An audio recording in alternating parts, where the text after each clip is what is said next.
It's time for another daily drop here on TarHeelIllustrated.com. And if you're watching us on our YouTube channel, that is Tar Heel Illustrated. I'm THI publisher Andrew Jones, flying solo with you today in the first day, formally, of what is game week.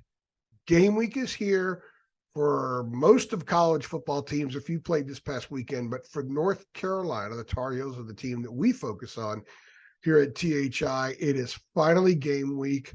August is almost over. The football cave that many of us climb into when you cover a team when they begin fall camp. I'm out of it. I've lost my popcorn trail back to it. And now we are ready to launch into a season with the Tar Heels opening up Saturday night in Charlotte versus South Carolina, ABC prime time. ESPN Game Day will be there that morning to broadcast. So, and there is a big feature that Marty Smith has done on Drake May and his family that UNC fans are not going to want to miss. Also, quick reminder here, guys, with this show is sponsored by a new friend of ours, Underdog Fantasy, the easiest place to play fantasy sports. We'll have more on them a little bit later here in the show. But what I want to do is kind of look ahead to the game. And after a month of fall camp, after a month of combing through every nook and cranny of the Carolina football team, I want to give you guys 5 things to look for in this game. These aren't 5 keys to Carolina winning the game.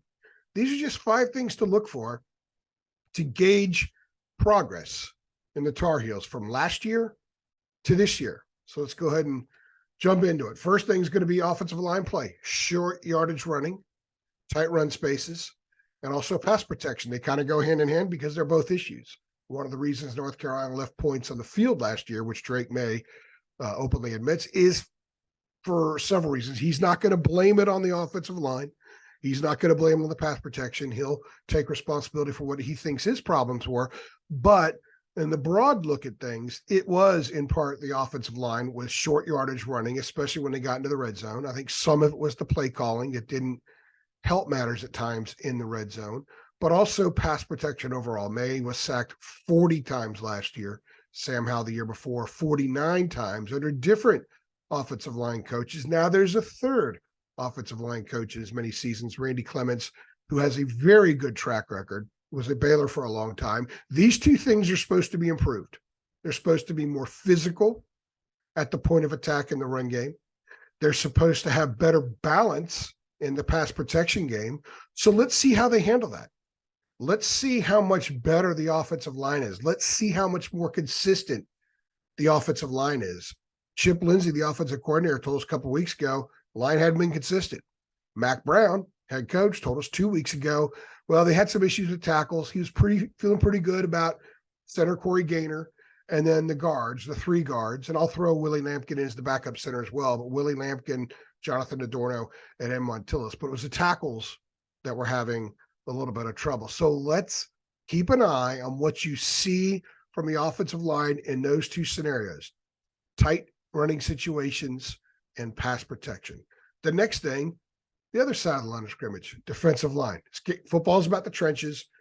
You can run every kind of offensive set there's been over the course of time, and it all comes back to being won in the trenches. That's football. So the Tar Heels must show progress on the offensive side of the line of scrimmage. They also must show progress on the defensive side of the line of scrimmage.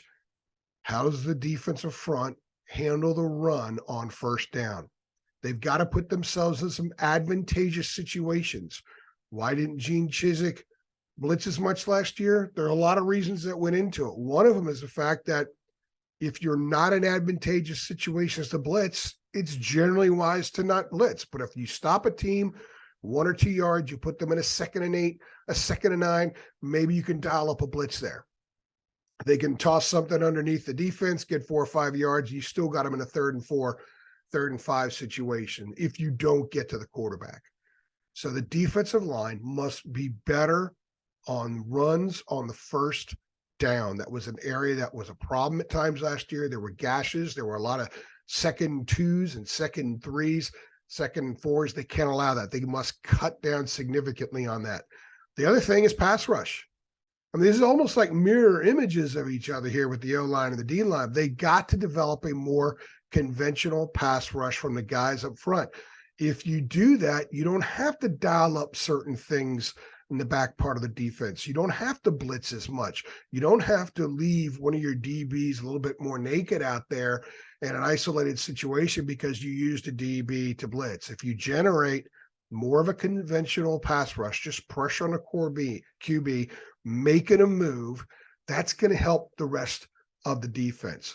Those are the first two things to watch for. Before I get into the last three, let's go ahead and take a look, take a listen to our new sponsor here, Underdog Fantasy.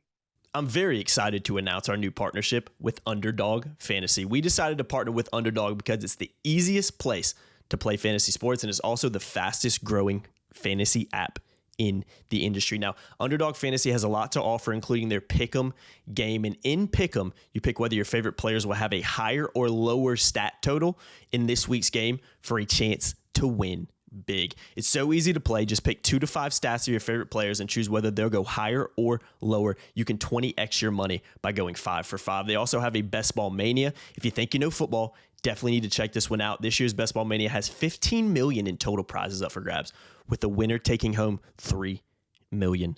So sign up today with promo code HEAL and get your first deposit doubled by up to $100.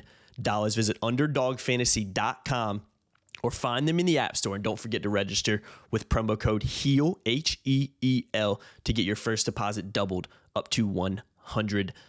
You must be 18 plus and present in a state where Underdog Fantasy operates. Terms do apply. And if you are concerned with your play, call 1-800-522-4700 or visit www.ncpgambling.org. Back to the show. So if you combine number 1 and number 2 with the pass protection and pass rush aspect of things, last year, Carolina had a 40-17 discrepancy in sacks allowed versus sacks accumulated. That is negative 23.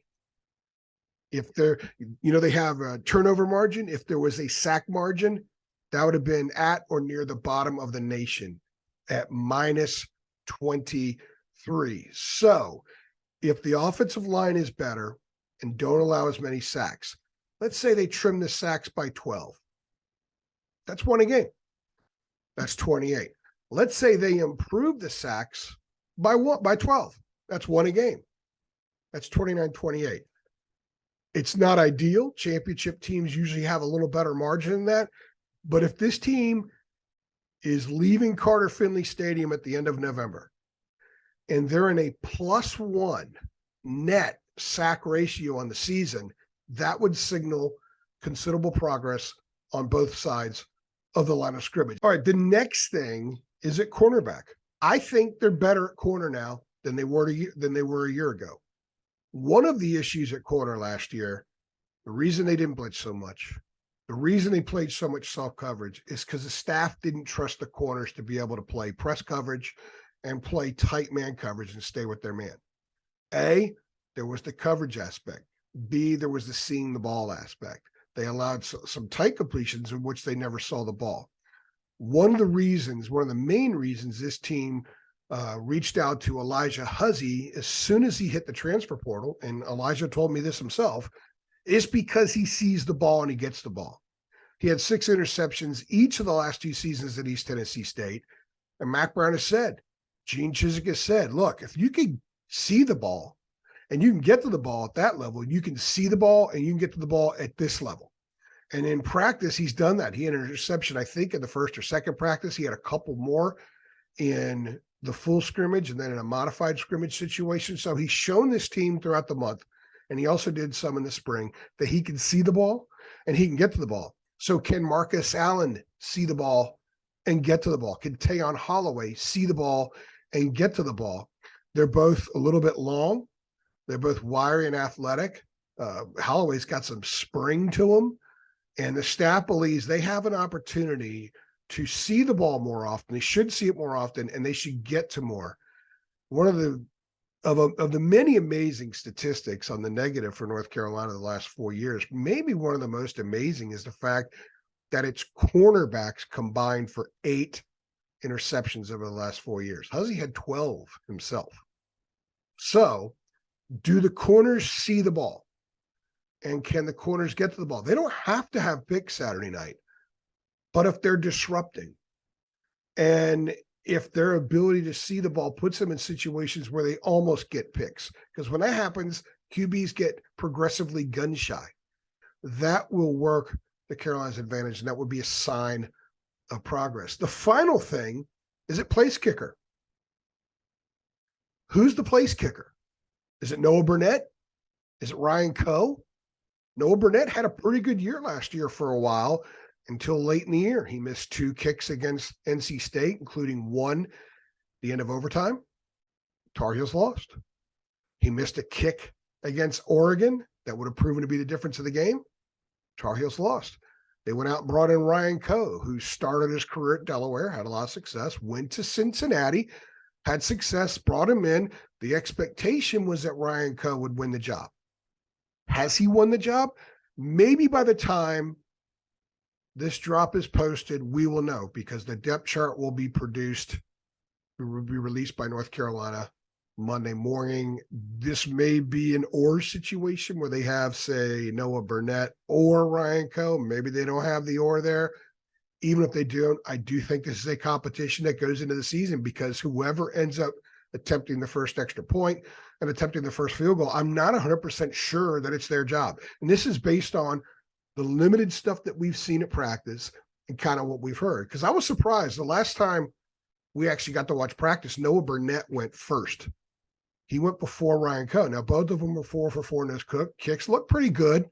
Burnett had one that he made that was a little bit to the right, near the upright, but he still made it. That's the objective. So let's keep an eye on that, because if this team ends up playing some extremely important games with a ton on the line, they're going to need to be really efficient at the place kicking spot, both in extra points and also with field goals. And one other thing here too, I'll throw in there as well. Ryan Coe has a pretty high percentage of touchbacks on kickoffs. When Jonathan Kim transferred a year ago after the Notre Dame game, they lost that because Burnett only had about a 28-29% touchback rate. Ryan Coe was around 60%, I believe, at Cincinnati, in that range. Much, much better than what Burnett had. So I think we'll see Ryan Coe kicking off. But I'm not exactly sure at this time who we'll see attempting extra points and field goals. And like I said, that might be something that is fluid for a while, if not all season. I know that the staff would love whoever they send out there first keeps it. They don't want to have a fluid kicking situation. That's not a good sign. So it'll be interesting to see how that plays out. Those are our 5 things to watch for, guys. Offensive line, short yardage and pass pro. Defensive line, first down run defense, pass rush, conventional pass rush. That 40-17 disparity. What is it Saturday night, and what is it after 12 games? That'll be very, very interesting to track throughout the course of this season. Do the corners see the ball, and can they get to the ball? Then, of course, place kicker. Remember, guys, sign up today with a promo code HEEL, HEEL, and get your first deposit doubled up to $100 at Underdog Fantasy, the easiest place to play fantasy sports.